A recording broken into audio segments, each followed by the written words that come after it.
What is going on, dudes and foxy dudettes? Welcome back to the Well-Rounded Dude. My name is Chris. Today we're going to talk about mental health, specifically men's mental health, because I personally feel that men have been struggling lately, and I mean that's just not my opinion. There are statistics to back that up, and I know some of you may say, well, women suffer too, and that's true.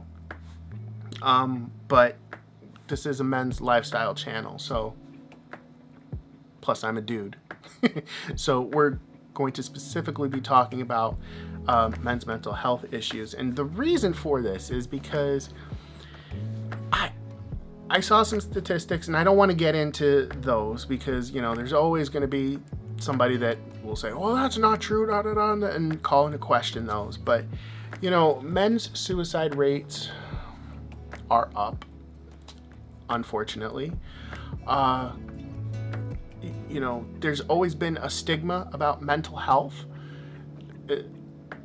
You know, like people, if you bring up like, oh, I don't feel right today, you know, like I'm just not there, you know, people don't want to hear it, or they think that you're crazy or something. And while that's true of both genders, it seems like it's worse with men. Like we'll just be like, if a guy like says, oh, you know, I'm struggling emotionally, you know, I mean, I can point to a few cases of that happening. Dak Prescott from the Dallas Cowboys, after the death of his brother, he said he wasn't there mentally, and he was ridiculed for it. And that's just one example. And it's unfortunate, and it doesn't need to be that way. I think we should be able to talk about it to our close friends. I mean, it's not something you should just bring up your conversation like, oh yeah, no, I just don't feel right, or constantly talk about it. Because if you feel that you're having an issue, you're going to need to do the first thing on this list, which is talk to somebody. This is by far the most important thing on this list, is to talk to somebody. If you're having if you're upset, if you're having thoughts, suicidal thoughts, I should clarify, talk to somebody. It's the most important thing that you can do, and the most important thing on this list, because everything else is just kind of a band-aid in a way. This is, you know, talk to a friend, a loved one, you know, your parents. You know, I know some people may not want to talk to their parents about a subject like whatever's bothering you, but it's better than the alternative. And another service that's really good, I've never used them, but I've heard good things about them, and I always throw them, you know, give a shout out in a video, is BetterHelp. They can fit you with the therapist. It'll take a little bit of a try. You know, you're gonna go through different therapists. You may not like the first one you talk to, but once you do, you can talk to them either on the phone or like a Zoom call. I think that's how it works, is like either a Zoom call, or they'll have like some kind of video calling service that may be involved in there. You got to go and check it out for yourself to figure it out. But talking to somebody is of utmost importance, because again, the alternative is terrible, and I've experienced the alternative, and it's not a good feeling for the loved ones that you leave behind. It's not good. So I encourage you, it's the most important thing on this list, talk to somebody. So I've been open about struggling with depression before. First and foremost, I should say that I don't think we should just label depression under mental health issues all the time. Everybody goes through some form of sadness, I think, some form of depression, and that doesn't mean that, you know, you can't overcome it, and that if it lingers on too long that you don't need some kind of assistance. But just automatically labeling depression as mental illness, I don't think we should do. But one of the things that helped me overcome one of my worst bouts of depression was working on a new skill, which is this channel. I'm not saying that you need to go out there and make a YouTube channel, but what I am saying is like maybe work on a new skill. You know, it could be photography, it could be cooking, it could be a whole bunch of things. find what works for you. And, maybe it's going to the gym, maybe it's dancing, maybe it could be anything.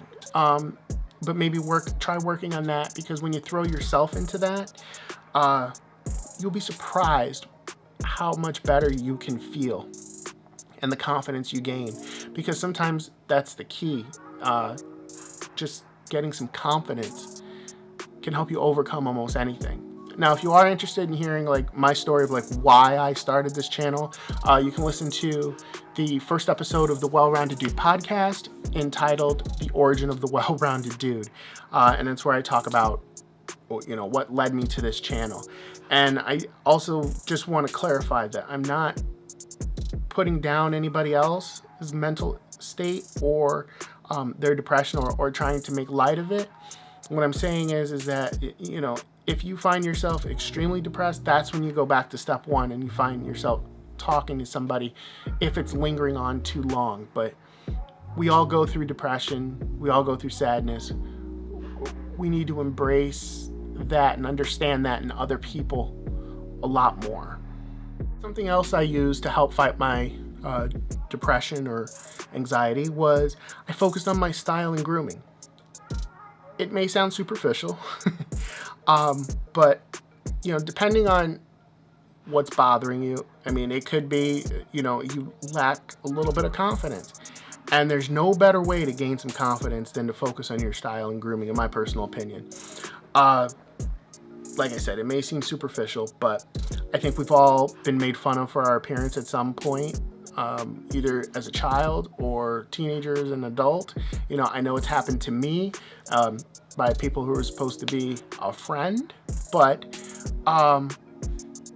learning how to, do a different hairstyle or to improve yourself or improve your style can be a great way to help overcome that sadness or depression, because you're gaining confidence.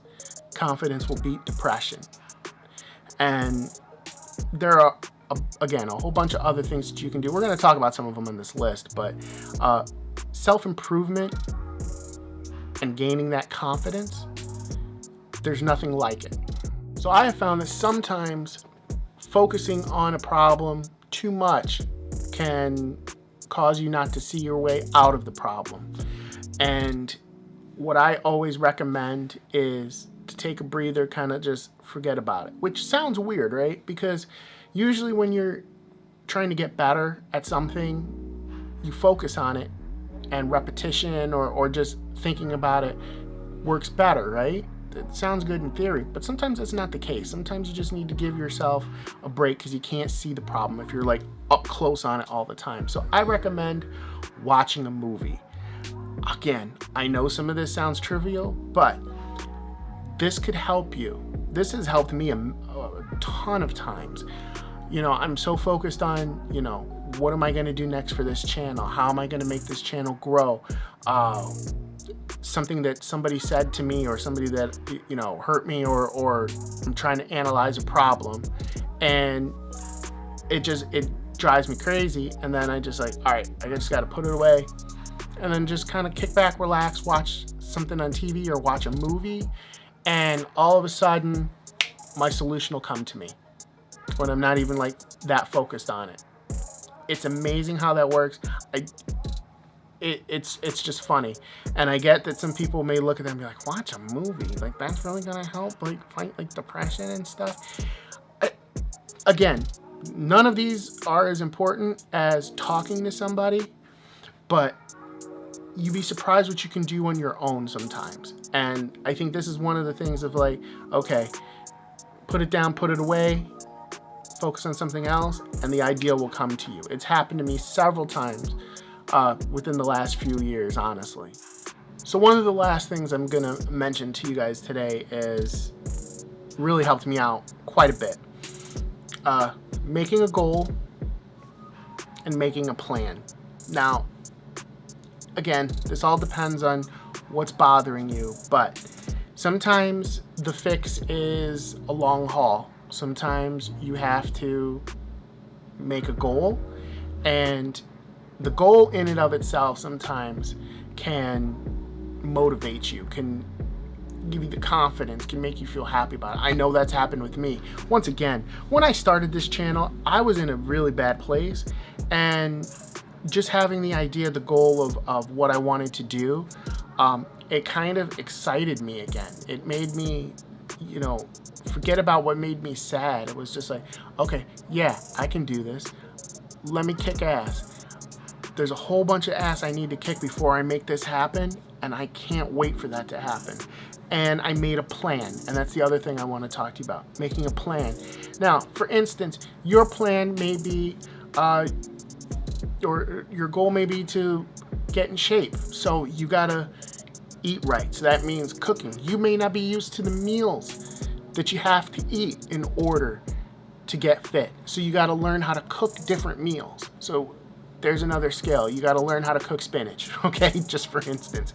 Or different kinds of meals that you're just not used to. You know, if you're into like tacos and pizza and stuff, then you may have to learn, you know, how to make something different that tastes better. I don't think anything tastes better than tacos and pizza, but you know, different kind of recipes that you're gonna actually like and enjoy, but it's gonna be healthy for you, like grilled chicken, you know, just for an instance. But then making your workout plan, showing up to the gym, being committed to losing weight, and you know, getting stronger, whatever your goals may be. This is just an example, but that in and of itself will crush depression. I'm not saying you have to go and work out. Exercise is always good. I always recommend it, but it doesn't mean that you have to follow that. But setting a goal, making a plan. For instance, you know, I set a goal. I wanted to become a YouTuber. I wanted to make videos to help guys. I wanted to make them good. I wanted to make them, how do I want to say it? Quality videos that would actually help people. And, you know, that took a little time because by nature, I had no experience with cameras or microphones or video recording or any of that stuff. I just knew what I wanted to talk about, what I wanted to do. And it took a little bit of time to get there. But, you know, I still haven't 100% completed my goal, and that's the other thing. It's going to take you a long time, and if you keep working at it, you know you've got something to look forward to. So give yourself something to look forward to, is what I'm trying to say in a nutshell. Alright guys, that's going to do it for this week's video. I hope I was able to help you guys, at least help somebody. Like I said, I've struggled before, and I know how it feels, but these things like really do help, even though it may seem trivial. But again, if you are struggling with negative thoughts, please talk to somebody, a close friend, a therapist, if needs be, your parent, you know, somebody that you feel comfortable with. And I promise that will help too. That's the most important thing out of everything that was on this list, but the other ones help too. So with that being said, please be sure to like, subscribe, comment, share, do all the social media things, help me fight the YouTube algorithm. Ring the bell. Be sure to check out thewellroundeddude.com. The website is like the hub of what we do here. You can find past episodes of our podcast, our Amazon shop, links to some of our partners that have some great offers for you guys. And yeah, with that, we will catch you next time, and take care. And I hope you're doing well. And once again, take care. We'll see you next time. Peace.